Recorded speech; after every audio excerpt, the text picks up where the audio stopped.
کذبت ثمود المرسلین۔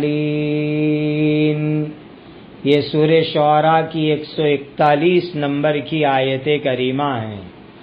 اللہ تعالیٰ کے پاک ارشاد کا خلاصہ ہے، قوم سمود نے رسولوں کو جھٹلایا۔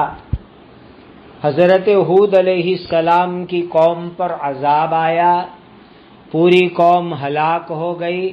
اس کے کچھ سالوں کے بعد دوسری قوم آئی جس کو قوم سمود کہتے ہیں، اس کو سیکنڈ عاد بھی کہتے ہیں، دوسری قوم عاد۔ اور اس قوم کی طرف اللہ تعالیٰ نے حضرت صالح علیہ السلام کو رسول بنایا۔ مدینہ منورہ سے دور مدائن صالح ایک ایریا ہے، اس ایریے میں یہ قوم رہتی تھی۔ یہ قوم بھی بڑی طاقت والی قوم تھی۔ قرآن میں جو ان کا عبرت والا قصہ بیان ہوا ہے، آج بھی ان کے مکان، ان کے کھنڈر وہاں پر موجود ہے، لوگ جا کر دیکھ سکتے ہیں، عبرت پکڑ سکتے ہیں۔ اذ قال لهم اخوهم صالح الا تتقون، جب ان سے ان کے بھائی صالح علیہ السلام نے کہا کہ کیا تم لوگ اللہ تعالیٰ سے ڈرتے نہیں ہو؟ اللہ تعالیٰ نبی کو ان کی قوم ہی میں سے بھیجتے ہیں تاکہ قوم کے مزاج کو نبی جانتے ہوئے، قوم کی عادت جانتے ہوئے، قوم کے اخلاق جانتے ہوئے، قوم کے کیریکٹر کو جانتے ہوئے، اور قوم بھی ان کو پہچانتی ہوئے، تاکہ ایمان کی دعوت آسان ہو جاوے، سمجھنا سمجھانا آسان ہو جاوے، لینگویج بھاشا اور زبان کا پرابلم نہ آوے۔ انی لکم رسول امین، یقیناً میں تمہارے لیے امانت دار رسول ہوں۔ ہر رسول کو اللہ نے امانت داری عطا فرمائی۔ اللہ ہمیں بھی امانت داری کی توفیق عطا فرمائے، خیانت سے بچنے کی توفیق عطا فرمائے۔ فاتقوا اللہ واطیعون، سو تم اللہ تعالیٰ سے ڈرو اور میری بات مان لو۔ ہر نبی لوگوں کو کہتے ہیں اللہ سے ڈرو، اللہ سے ڈرو، اللہ کی عبادت کرو، شرک کفر مت کرو، کسی پر ظلم زیادتی مت کرو، اور جو ہے اللہ کی عبادت کرو، اور اللہ کی عبادت کر کے اللہ تعالیٰ کو راضی کرنے کے کام کرو۔ یہ ہر نبی دعوت دیتے ہیں۔ وَمَا أَسْأَلُكُمْ عَلَيْهِ مِنْ أَجْرٍ إِنْ أَجْرِيَ إِلَّا عَلَى رَبِّ الْعَالَمِينَ، اور میں تم سے اس تبلیغ کے کام پر کوئی دنیاوی بدلہ نہیں مانگتا ہوں، میرا بدلہ تو تمام عالموں کے رب اللہ کے پاس ہے۔ ہر نبی نے یہی بات کہی، میں تم کو ایک اللہ کی دعوت دیتا ہوں، ایک اللہ کی عبادت کے لیے بلاتا ہوں، شریعت پر عمل کرنے کی دعوت دیتا ہوں، فری آف چارج، مفت میں، کوئی بدلہ نہیں دینے کا، کوئی پیسے نہیں دینے کے، کوئی چیز نہیں دینے کی، میں فری آف چارج سروس کرتا ہوں، مفت میں تم کو ایمان کی دعوت دیتا ہوں۔ کتنے اچھے اللہ کے نبی انسانوں کو جنت کا راستہ بتلاوے، انسانوں کو جہنم سے بچنے کا راستہ بتلاوے، اور مفت میں بتلاوے، لوگوں کی تکلیف برداشت کر کے بتلاوے۔ اتترکون فیما ہاہنا آمنین، کیا تم کو یہاں کی نعمتوں میں اطمینان کے ساتھ ہمیشہ رہنے دیا جائے گا؟ سبحان اللہ، نبی سمجھا رہے ہیں کہ میں تم سے اس تبلیغ کے کام پر کوئی دنیاوی بدلہ نہیں مانگتا ہوں، میرا بدلہ تو تمام عالموں کے رب پر ہے۔ اے انسانوں، ذرا سی دیر کے لیے سوچو، دنیا میں جو نعمت ملی ہے، اچھا رہنا، اچھا کھانا، اچھا مکان، اچھے کپڑے، تو ہمیشہ اس نعمت میں اطمینان سے تم کو رہنے دیا جائے گا؟ ذرا سوچو تو صحیح۔ ارے اس کے بعد آخرت ہے، اس کے بعد مرنے کے بعد بھی ایک زندگی آنے والی ہے، اس کو بھی تو ذرا سوچو، مرنے کے بعد کی زندگی کو تو بھی ذرا سوچو تھوڑی دیر کے لیے۔ کیا پرماننٹ ہمیشہ اسی دنیا میں رہنا ہے؟ کوئی نہیں رہا، کوئی نہیں رہا۔ پہلے زمانے میں لوگوں کی عمر 500 700 سال ایسی لمبی لمبی ہوتی تھی، وہ بھی مر کے دنیا سے چلے گئے۔ کوئی بھی دنیا میں ہمیشہ رہنے کے لیے نہیں آیا، ہر ایک اپنا ٹائم پورا کر کے دنیا سے چلا جائے گا۔ فی جنات وعیون، باغوں میں اور چشموں میں، یعنی خدا نے تم کو باڑیاں دی، پانی کے چشمے دیے، جھرنے دیے، اسپرنگز عطا فرمائے، یہاں اللہ کی یہ سب نعمت ہے۔ باڑیوں کے پھل کھاؤ، کھیتی کا اناج کھاؤ، چشموں اور جھرڑوں کا میٹھا میٹھا پانی پیو، اللہ کا شکر ادا کرنے والے بنو۔ وَزُرُوعٍ وَنَخْلٍ طَلْعُهَا هَضِيمٌ، باغوں میں اور چشموں میں اور کھیتیوں میں اور کھجوروں میں کہ جس کے خوشے نرم ہیں، جن کے خوشے ایک دوسرے میں پیوست ہے۔ اللہ اللہ، اللہ نے کیسی کیسی نعمت تم کو عطا فرمائی۔ اللہ اکبر، کھجور جن کے جھمکے خوشے لطیف نرم نازک کتنے پیارے پیارے، اللہ اکبر، جب کھجوری پہ کھجور لگتے ہیں کتنے پیارے جھمکے اس کے نظر آتے ہیں۔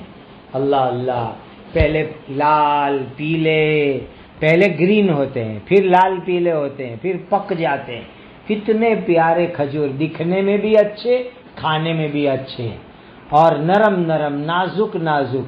اور اللہ نے کھیتی میں اناج اگایا، سبزی اگائی، ترکاری اگائی، قسم قسم کی بھاجیاں اگائی، اللہ کی کتنی نعمتیں ہیں۔ وَتَنْحِتُونَ مِنَ الْجِبَالِ بُيُوتًا فَارِهِينَ، اور کیا تم لوگ پہاڑوں کو تراش کر بڑے ناز کے ساتھ گھر بناتے ہو؟ یعنی اتنے شاندار شاندار تم لوگ مکان بناتے ہو۔ یہ لوگ مکان کیسے بناتے تھے؟ پہاڑ کھود کر کے اندر بڑے بڑے بنگلے اور محل بناتے تھے۔ آج بھی وہ موجود ہے۔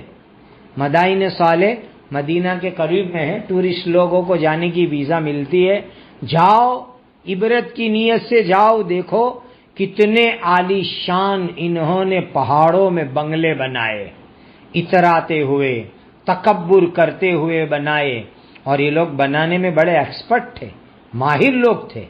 اللہ تعالیٰ نے ان کو صنعت سکھائی تھی، اللہ نے ہنر سکھایا تھا، اللہ تعالیٰ نے ان کو آرکیٹیکٹ بنایا تھا، پہاڑوں کو مکان بناتے تھے، آسانی سے بنا دیتے تھے۔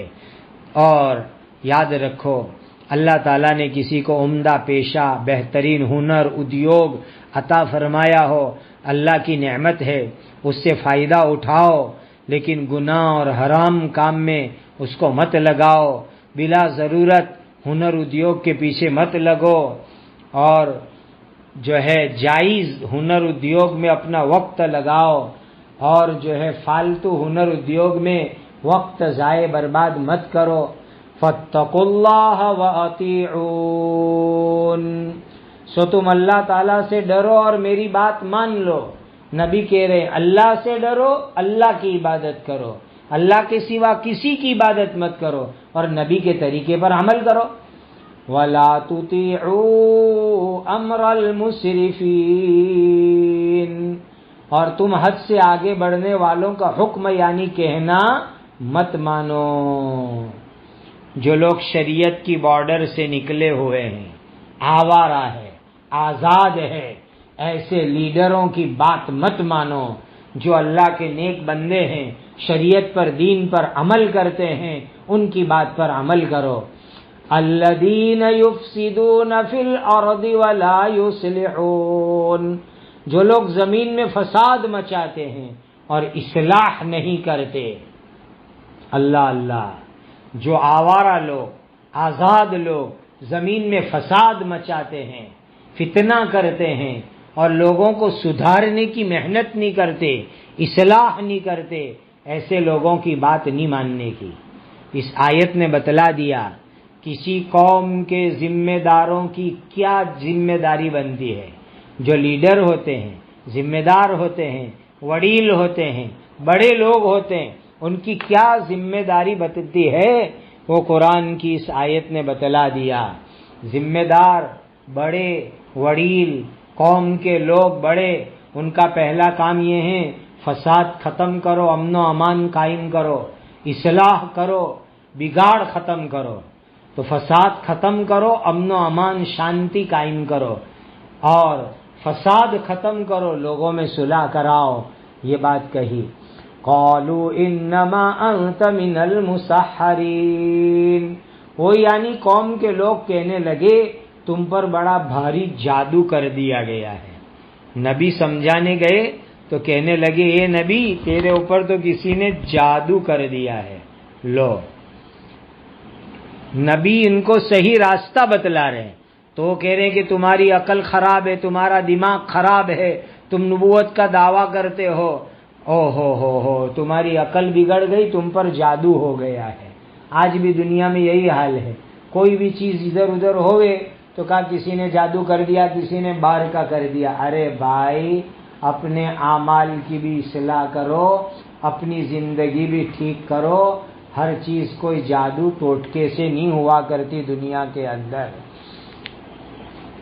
ما انت الا بشر مثلنا فأت بآیۃ ان کنت من الصادقین، نبی کو کہنے لگے تم تو ہمارے جیسے ہی ایک معمولی انسان ہو، اگر تم سچے ہو تو اپنے نبی ہونے کی کوئی نشانی لاؤ۔ تم تو کامن مین ہو، ہمارے جیسے سمان آدمی، سمان مانس، ہمارے جیسے ایک عام انسان ہو۔ اگر تم حقیقت میں اللہ کے نبی ہو تو معجزہ لاؤ، چمتکار دکھلاؤ۔ قال هذه ناقۃ لها شرب ولکم شرب یوم معلوم، صالح علیہ السلام نے کہا یہ اونٹنی ہے، اس کے لیے پانی پینے کی ایک باری ہے، اور تمہارے جانوروں کے لیے پانی پینے کی باری مقرر دن میں ہے۔ انہوں نے ایک پہاڑ بتلایا، صالح یہ سامنے پہاڑ ہے، یہ پہاڑ پھٹے، پہاڑ کے اندر سے 10 مہینے کی گابن اٹھنی نکلے، آ کر کے بچہ دے تو ہم آپ کو سچا نبی مانیں گے۔ حضرت صالح علیہ السلام نے کہا دیکھو پکا وعدہ کرو، سچا پکا وعدہ کرو۔ انہوں نے پکا وعدہ کیا۔ حضرت صالح علیہ السلام نے اللہ کی بارگاہ میں دعا کی، پہاڑ پھٹا، اندر سے اونٹنی نکلی، پہاڑ میں سے اونٹنی نکلی، گھابن اونٹنی نکلی، اس نے آ کر کے بچہ دیا۔ اللہ اللہ اللہ، کیسی اللہ کی قدرت! یہ اونٹنی خدا کی قدرت سے آئی تھی، بہت بڑی اونٹنی تھی، بہت کھاتی پیتی تھی۔ تو لوگوں کو تکلیف چالو ہوئی تو باری بنا دی کہ ایک دن پوری قوم کے جانور چریں گے، ایک دن صالح علیہ السلام کی اونٹنی چرنے آئے گی، ایک دن قوم کے جانور پانی پینے گھاٹ پر کنویں پر آئیں گے، دوسرے دن صالح علیہ السلام کی اونٹنی آئے گی۔ باری باری کر دی، بہت اچھا ہو گیا، کوئی لڑائی نہیں، کوئی جھگڑا نہیں۔ لیکن حضرت صالح علیہ السلام کی اونٹنی کی خوبی تھی کہ جس دن پانی پیتی، اس کی پانی پینے کا دن ہوتا، اس دن اتنا دودھ دیتی کہ پوری قوم کے برتن دودھ سے بھر جاتے تھے۔ وَلَا تَمَسُّوهَا بِسُوءٍ فَيَأْخُذَكُمْ عَذَابُ يَوْمٍ عَظِيمٍ، اور تم بری نیت سے اس اونٹنی کو ہاتھ بھی مت لگانا، ورنہ تم کو بڑے خطرناک دن کا عذاب پکڑ لے گا۔ یہ اللہ کی اونٹنی ہے، تم نے مانگی تھی، معجزہ ہے، چمتکار ہے، لہذا تم اس کا حق ادا کرو، اس کو برے نیت سے ہاتھ مت لگانا، اس کو مار مت ڈالنا، اس کی طرف گندی نظر مت اٹھانا۔ فَعَقَرُوهَا فَأَصْبَحُوا نَادِمِينَ، پھر ہوا یہ کہ انہوں نے اس اونٹنی کی کونچیں کاٹ ڈالی، پھر وہ پچھتاتے ہوئے رہ گئے۔ عجیب، اونٹنی کو مار ڈالا، اور اس کے پیچھے بھی جو ہے نا حسن کی، شادی کی اور مال دولت کی لالچ کا چکر۔ قوم میں ایک عورت تھی بہت جانور والی، بڑی مالدار، اس نے آفر رکھی کہ جو اس اونٹنی کو مار ڈالے، قتل کر ڈالے، میں اس کے ساتھ شادی کروں گی. اور دوسری عورت نے کہا میری جوان خوبصورت عورت سے لڑکی سے شادی کرا دوں گی اور میری دولت بھی دوں گی. اللہ اللہ اللہ اللہ. بس اس کو تکلیف یہ تھی کہ یہ باری کائی کی، وہ جانور پالنے والی وہ عورت تھی، اس کو باری پسند نہیں تھی. حالانکہ باری تو بہت اچھی چیز، لیکن وہ جو ہے حضرت صالح علیہ السلام سے نفرت کرتی تھی اور نبی کو مانتی نہیں تھی. اس لیے اس نے حضرت صالح علیہ السلام کی اونٹنی کو مار ڈالنے کا پلان بنایا اور کچھ گنڈے قسم کے لوگ تیار ہو گئے. پوری قوم کا سپورٹ تھا، مل جل کر کے اونٹنی کو مار ڈالا. لیکن ان کو پچھتانا پڑا کیونکہ یہ اللہ کی قدرت سے آئی ہوئی اونٹنی تھی، نبی کا معجزہ تھا، نبی کا چمتکار تھا. اس کو مار ڈالا تو اللہ کی طرف سے خطرناک عذاب ان لوگوں کے اوپر آیا. اللہ اکبر. کیسا خطرناک عذاب آیا. فَأَخَذَهُمُ الْعَذَابُ إِنَّ فِي ذَلِكَ لَآيَةً وَمَا كَانَ أَكْثَرُهُم مُؤْمِنِينَ. انجام یہ ہوا کہ ان کو عذاب نے پکڑ لیا. یقیناً اس میں بڑی عبرت کی نشانی ہے اور ان میں کہ اکثر لوگ ایمان لانے والے نہیں ہیں.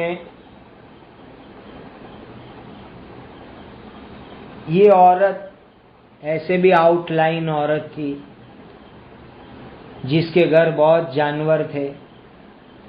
باری بن گئی تو چارے اور پانی کی تکلیف اس کو تھوڑی بہت ہونے لگی، حالانکہ حقیقت میں کوئی تکلیف نہیں تھی. تو اس نے اپنے ایک بوائے فرینڈ کو اکسایا، بھڑکایا. اس نے جا کر کے اونٹنی کے پاؤں کاٹ ڈالے. 3 دن کے بعد اللہ کا عذاب آیا اور پوری قوم جو ہے پچھتاتی ہو گئی. عذاب دیکھنے کے بعد پچھتانے سے کیا فائدہ؟ پہلے پچھتاتے، ایمان لے آتے تو عذاب سے تو بچ جاتے. عذاب آنے کے بعد پچھتانے سے کیا فائدہ؟ کوئی فائدہ نہیں. فَأَخَذَهُمُ الْعَذَابُ إِنَّ فِي ذَلِكَ لَآيَةً وَمَا كَانَ أَكْثَرُهُم مُؤْمِنِينَ. انجام ہوا، ریزلٹ یہ ہوا، اللہ کا عذاب آیا، پوری قوم برباد ہو گئی. اللہ کی طرف سے اس میں عبرت کی بڑی نشانی ہے. پھر بھی جو ہے اکثر لوگ ایمان لاتے نہیں ہیں. اللہ تعالیٰ قرآن میں نبیوں کے قصے سناتے ہیں. اسی لیے قصے سناتے ہیں لوگ نافرمانی سے توبہ کرے، اپنے آپ کو اللہ کی نافرمانی سے بچاوے، نبی کی بات ماننے والے بنے، نبی کے طریقے پر عمل کرنے والے بنے، شریعت پر عمل کرنے والے بنے. اسی لیے یہ پچھلی امتوں کے قصے سنائے جا رہے ہیں. وَإِنَّ رَبَّكَ لَهُوَ الْعَزِيزُ الرَّحِيمُ. اور یقیناً تمہارے رب وہی بڑے زبردست ہے، بہت زیادہ رحم کرنے والے ہیں. یقیناً اللہ تعالیٰ کی قدرت بہت بڑی، جس کو چاہے اللہ عذاب دے سکتے ہیں. اور اللہ بڑی رحمت والے بھی ہے کہ جو ایمان لاوے اللہ ان کے گناہ معاف کر دیں گے، اللہ ان کو جنت دیں گے، اللہ ان کو مغفرت سے نواز دیں گے. کتنی بڑی بات، کتنی بڑی بات، کتنی بڑی بات. بس یہی ایک قانون اور ضابطہ ہے. نبی کی بات مانی، اللہ کی بات مانی، ان کے لیے اللہ تعالیٰ کی رحمت، مہربانی، جنت، فضل و کرم. اور جو لوگ نبی کی بات نہ مانے، مخالفت کرے اور نبی کے طریقوں کو چھوڑ دے وے، ان کے لیے اللہ زبردست ہے، عزیز ہے، عذاب میں پکڑنے والے ہیں. اللہ سبحانہ و تعالیٰ کی قدرت کو سمجھو. یہ حضرت صالح علیہ السلام کی قوم جب ان پر عذاب آیا تو پہاڑوں کے اندر جو مکان بنے ہوئے تھے وہ مکان بھی ان کو بچا نہیں سکے. پوری قوم برباد ہو گئی، پوری قوم ختم ہو گئی. آج سینکڑوں سال ہو گئے، تقریباً 4000 سے زیادہ سال ہو گئے، لیکن ان کے مکان موجود ہے. اللہ نے عبرت کے لیے باقی رکھے. سمجھ میں آتا ہے اے لوگو اللہ پر ایمان لاؤ، اللہ کی بات مانو، نبی کے طریقے پر عمل کرو. اللہ